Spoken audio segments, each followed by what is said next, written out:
আকাশবাণী আগরতলা। স্থানীয় সংবাদ পড়ছি লক্ষণ কুমার ঘটক। এখনকার বিশেষ খবর হলো, প্রধানমন্ত্রী নরেন্দ্র মোদী এবং নাইজেরিয়ার রাষ্ট্রপতি বোলা আহমেদ টিনুবু আজ আবুজার রাষ্ট্রপতি ভবনে দ্বিপাক্ষিক বৈঠক করেন।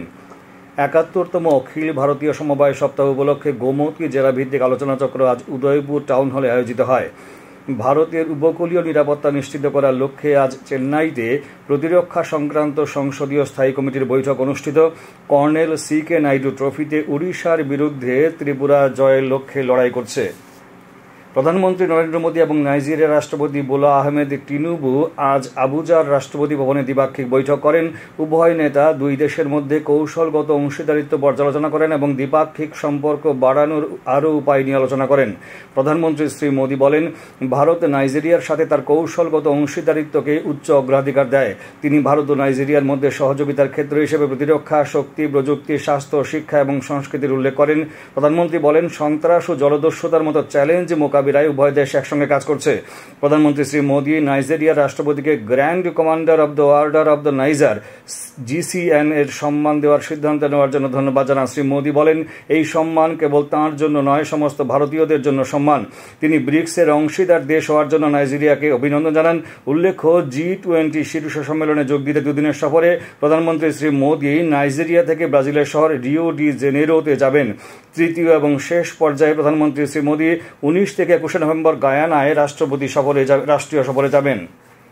রানীর বাজার বৃদ্ধনগর CNG স্টেশন সংলগ্ন এলাকায় নবনির্মিত নেশা মুক্তি কেন্দ্রের উদ্যোগে আজ এক মেগা স্বাস্থ্য শিবিরের আয়োজন করা হয়। শিবিরের উদ্বোধন করেন বিধায়ক ব্রতন চক্রবর্তী। তিনি বলেন, এই ধরনের নেশা মুক্তি কেন্দ্রের মাধ্যমে অসংখ্য তরুণীদের জীবন রক্ষা পাবে। এই দিনের স্বাস্থ্য শিবিরে বিভিন্ন রোগের চিকিৎসা পরিষেবা প্রদান করেন বিশেষজ্ঞ চিকিৎসকরা। সেই সাথে তাদের বিনামূল্যে ঔষধ বিতরণ করা হয়। বিধানসভার বিরোধী দলনেতা জিতেন্দ্র চৌধুরীর নেতৃত্বে CPIM বিধায়ক দল আজ আগরতলায় দক্ষিণ রামনগর গোলচক্কর এলাকা পরিদর্শন করেন। তিনি এলাকায় ক্ষতিগ্রস্ত পরিবারদের সাথে কথাবার্তা বলেন। পরিবারের পক্ষ থেকে তার কাছে 2 দফা দাবি সম্বলিত স্মারকলিপি তুলে দেওয়া হয়। দাবিগুলি তুলে ধরে শ্রী চৌধুরী বলেন, গোলচক্কর এলাকায় সরকারি জমিতে গৃহ নির্মাণ করে পুনর্বাসনের ব্যবস্থা করা, জীবন জীবিকা নির্বাহের জন্য নিশ্চিত আয়ের ব্যবস্থা করার জন্য তারা ন্যায়সঙ্গত দাবি জানিয়েছে সরকারের কাছে।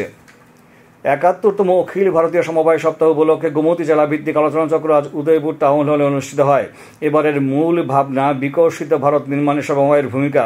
এই আলোচনা সভার উদ্বোধন করেন গোমতী জেলা পরিষদের সভাধিপতি দেবল দেবরায়। আলোচনা সভায় উদয়পুর পুর পরিষদের চেয়ারম্যান শীতলচন্দ্র মজুমদার বলেন, গোমতী জেলায় ৩২৬টি সমবায় সমিতি রয়েছে। সঠিক লক্ষ্যে কাজ করে গেলে সমিতির উন্নয়ন সম্ভব। সমবায় আন্দোলনের মাধ্যমে বিকশিত ভারত নির্মাণে এবং ত্রিপুরা রাজ্যের সার্বিক বিকাশে সকল স্তরের সমবায়ের সদস্যগণকে অংশগ্রহণ করার জন্য ত্রিপুরা রাজ্যের সমবায় দপ্তরের পক্ষ থেকে আহ্বান করা হয়েছে। গোটা দেশের সঙ্গে 59টি জেলাতেও আগামী 4 ডিসেম্বর অনুষ্ঠেয় পরখ রাষ্ট্রীয় সর্বেক্ষণের প্রস্তুতি চলছে। 59টি জেলার জেলা শিক্ষা আধিকারিক প্রশান্ত কিরিকদার জানান, তৃতীয়, ষষ্ঠ, নবম শ্রেণীর ছাত্রছাত্রীদের পড়াশোনার মান নির্ণয় তথা মূল্যায়ন অনুষ্ঠিত হবে। 59টি জেলার 63টি বিদ্যালয়ে এই সমীক্ষা তথা মূল্যায়ন পর্ব অনুষ্ঠিত হবে। এক্ষেত্রে CBSE পরিচালিত বিদ্যালয়গুলোর শিক্ষকরা থাকবেন পর্যবেক্ষক হিসেবে। অন্যদিকে BEd কলেজ ও জেলা শিক্ষণ কেন্দ্রগুলোর শিক্ষার্থীরা থাকবেন ফিল্ড ইনভেস্টিগেটর হিসেবে বলে তিনি জানান। ত্রিপুরা গভর্নমেন্ট পেনশনার্স অ্যাসোসিয়েশন নামে একটি সংগঠনের আত্মপ্রকাশ ঘটেছে। আজ আগরতলার জ্যাকসন গেটস্থিত ত্রিপুরা সরকারি কর্মচারী ফেডারেশনের কেন্দ্রীয় কার্যালয়ে রাজ্য সরকারি অবসরপ্রাপ্ত কর্মচারীদের দাবি দেওয়া আদায়ের লক্ষ্যে এই সংগঠন গড়ে তোলা হয়েছে। অ্যাসোসিয়েশনের প্রধান উপদেষ্টা হিসেবে মনোনীত হয়েছেন সমর রায়। খোয়াইয়ের মহাদেব টিলায় শুক্রবার রাতে বাইক ও অন্য একটি গাড়ির সংঘর্ষে এক ব্যক্তি প্রাণ হারান। এই দুর্ঘটনায় নিহত ব্যক্তির স্ত্রী ও কন্যা গুরুতর আহত হয়। পুলিশ ও হাসপাতাল সূত্রে সর্বশেষ পাওয়া খবরে জানা গেছে, দুর্ঘটনায় নিহত ব্যক্তির স্ত্রী ও কন্যার চিকিৎসা চলছে আগরতলার জিবি হাসপাতালে। পুলিশ ওই দুর্ঘটনায় অভিযুক্ত হিসেবে গাড়ি চালককে আটক করেছে। ত্রিপুরা নেট স্লেট PhD ফোরামের অন্তর্গত ত্রিপুরা গেস্ট লেকচারার সংঘ রাজ্যের কলেজগুলোতে অতিথি লেকচারারের অভাব রয়েছে বলে উল্লেখ করেছে। আজ আগরতলায় এক সাংবাদিক সম্মেলনে গেস্ট লেকচারার সংঘের তরফে এক সাংবাদিক সম্মেলনে এই দাবি করেন। সংঘের সাধারণ সম্পাদক সুমন আলী সাংবাদিক সম্মেলনে জানান, UGCর নিয়ম অনুযায়ী রাজ্যে 25টি সাধারণ ডিগ্রি কলেজ ও 5টি বৃত্তিমূলক শিক্ষা প্রতিষ্ঠানে 2100 জন শিক্ষক প্রয়োজন। বর্তমানে কর্মরত হয়েছেন মাত্র 388 জন। খবর প্রচারিত হচ্ছে আকাশবাণী আগরতলা কেন্দ্র থেকে। ভারতের বিস্তীর্ণ সামুদ্রিক সীমানা বরাবর উপকূলীয় নিরাপত্তা নিশ্চিত করার লক্ষ্যে ভারতীয় কোস্ট গার্ডের কাজ পর্যালোচনা করতে আজ চেন্নাইতে প্রতিরক্ষা সংক্রান্ত সংসদীয় স্থায়ী কমিটির বৈঠক অনুষ্ঠিত হয়। প্রতিনিধি দলের নেতৃত্বে ছিলেন রাধামোহন সিং। তিনি প্রতিরক্ষা মন্ত্রণালয় এবং ভারতীয় কোস্ট গার্ডের আধিকারিকদের সাথে অনুষ্ঠিত বৈঠকে সভাপতিত্ব করেন। ভারতীয় কোস্ট গার্ডের মহাপরিচালক এস পরমেশ দেশের উপকূলীয় নিরাপত্তা চ্যালেঞ্জ মোকাবেলায় কর্মক্ষম ক্ষমতা, কৌশলগত উদ্যোগ এবং প্রস্তুতির একটি বিস্তৃত রিপোর্ট পেশ করেন। আলোচনায় ভারতীয় সামুদ্রিক স্বার্থ রক্ষার চলমান প্রচেষ্টা, বিভিন্ন অংশীদারদের সাথে সমন্বয় উন্নত করা এবং সামুদ্রিক নিরাপত্তা নিশ্চিত করার প্রক্রিয়া বৃদ্ধি করার উপর দৃষ্টি নিবদ্ধ করা হয়েছে।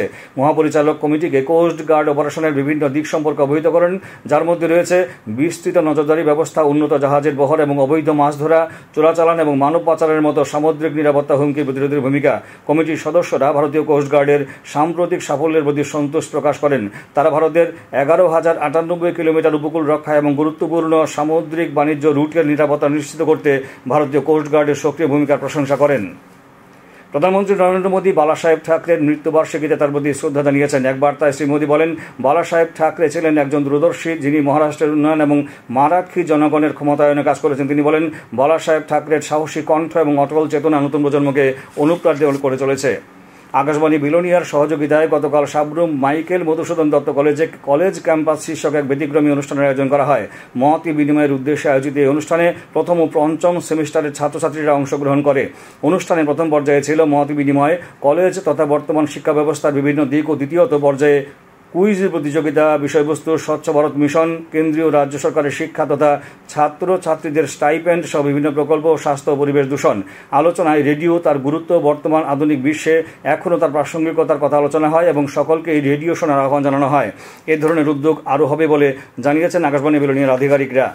নেরিস্ট ত্রিপুরা চ্যাপ্টারের প্রাক্তনীরা আজ সদরের সান্ধ্যনিড়ি বৃদ্ধাশ্রমে নিত্য প্রয়োজনীয় খাদ্য সামগ্রী, অন্যান্য প্রয়োজনীয় সামগ্রী প্রদান করেন। অনুষ্ঠানে প্রাক্তনীদের মধ্যে উপস্থিত ছিলেন ত্রিপুরা গ্রামীণ ব্যাংকের আধিকারিক দীপজয় সরকার, সপ্তর্ষি পাল, স্টেট ব্যাংকের রজতকান্তি শাহ সহ আরও অনেক প্রাক্তনীরা। আয়োজকদের পক্ষ থেকে আগামী দিনেও এই ধরনের সামাজিক কাজকর্ম সংগঠিত করা হবে বলে জানিয়েছেন। পূর্ব থানার পুলিশ আজ প্রতাপগড়ে এক নেশা কারবারির কাছে তল্লাশি চালিয়ে 35 গ্রাম হেরোইন বাজেয়াপ্ত করেছে। থানার ভারপ্রাপ্ত অফিসার রানাতে রাজ্যে জানান, অভিযুক্ত নেশা কারবারিকে গ্রেপ্তার করা হয়েছে। এই ঘটনায় NDPS আইনে মামলা নিয়ে ঘটনা তদন্ত করা হচ্ছে। তিনি আরও জানান, উদ্ধারকৃত হেরোইনের মূল্য প্রায় 5 লক্ষ টাকা। শ্রোতা বন্ধুরা, আকাশবাণীর সংবাদ সহ বিভিন্ন খবরের বিস্তৃত আপডেট পেতে লগ ইন করুন www.newsonair.com এবং নিউজ অন এআইআর অ্যাপ এবং টুইটার ও ফেসবুক প্ল্যাটফর্মে এআইআর নিউজ অ্যালার্টস। ইউটিউবে লক্ষ্য করুন নিউজ অন এআইআর অফিসিয়াল। এছাড়া সংবাদ আপডেট পেতে দেখুন টুইটার এবং এক্স হ্যান্ডেলে আকাশবাণী নিউজ আগরতলা, ফেসবুকে এআইআর নিউজ আগরতলা এবং ইউটিউবে আকাশবাণী নিউজ আগরতলা। প্রধানমন্ত্রী নরেন্দ্র মোদী আগামী 24শে নভেম্বর রবিবার সকাল 11টায় আকাশবাণীর মন কি বাত অনুষ্ঠানে দেশ বিদেশের জনগণের সঙ্গে মত বিনিময় করবেন। এটি হবে মন কি বাতের 116তম পর্ব। প্রধানমন্ত্রী জনগণকে তাদের সুচিন্তিত চিন্তাভাবনা মন কি বাতে জানানোর আহ্বান জানিয়েছেন। মাই গভ ওপেন ফোরামে এবং নমো অ্যাপে জনগণ তাদের মতামত পাঠাতে পারবেন। এছাড়াও টোল ফ্রি নম্বর 1800117800 নম্বরে কল করে হিন্দি বা ইংরেজিতে মতামত রেকর্ড করানো যাবে। এছাড়াও 1922 নম্বরে মিস কল দিলে যে লিঙ্ক পাওয়া যাবে তাতেও SMS করা যাবে। আগামীকাল আকাশ অংশত মেঘাচ্ছন্ন থাকবে, ভোরের দিকে কুয়াশা পড়বে। দিনের তাপমাত্রা সর্বোচ্চ 30 ডিগ্রি সেলসিয়াস এবং সর্বনিম্ন 20 ডিগ্রি সেলসিয়াসের কাছাকাছি থাকবে। আজ দিনের সর্বোচ্চ তাপমাত্রা ছিল 29.5 এবং সর্বনিম্ন 19.4 degree Celsius. Colonel CK Naidu trophy অনূর্ধ্ব 23 বছরের ক্রিকেটের 4 দিনের খেলায় স্বাগতিক ওড়িশার বিরুদ্ধে ত্রিপুরা জয়ের লক্ষ্যে লড়াই করছে। ওড়িশার সুন্দরগড়ে অনুষ্ঠিত খেলায় 4 উইকেটে 35 রান থেকে দ্বিতীয় ইনিংসে খেলতে নেমে আজ ওড়িশা সবকটি উইকেট হারিয়ে 123 রান সংগ্রহ করে। জয়ের জন্য 150 রানের লক্ষ্যে নেমে রাজ্যদল দ্বিতীয় ইনিংসে তৃতীয় দিনের শেষে 6 উইকেট হারিয়ে 101 রান করে। এর আগে ওড়িশা প্রথম ইনিংসে 157 রানের জবাবে রাজ্যদল প্রথম ইনিংসে 131 রান করেছিল। জয়ের জন্য রাজ্য দলের প্রয়োজন আর মাত্র 49 রান। সন্তোষ ট্রফি জাতীয় সিনিয়র ফুটবল প্রতিযোগিতার ডি গ্রুপের দ্বিতীয় রাউন্ডের খেলা আজ মণিপুর জয়লাভ করেছে। অপর খেলাটি ড্র হয় উমাকান্ত মিনি স্টেডিয়ামে। বিকালে অনুষ্ঠিত খেলায় ত্রিপুরা গোলশূন্য ড্র করে সিকিমের সাথে। এর আগে সকালে অনুষ্ঠিত খেলায় মণিপুর 2-1 গোলে মিজোরামকে হারিয়ে দেয়। শেষ করার আগে বিশেষ বিশেষ খবরগুলো আরেকবার পড়ছি। প্রধানমন্ত্রী নরেন্দ্র মোদী এবং নাইজেরিয়ার রাষ্ট্রপতি বোলা আহমেদ টিনুবু আজ আবুজার রাষ্ট্রপতি ভবনে দ্বিপাক্ষিক বৈঠক করেন।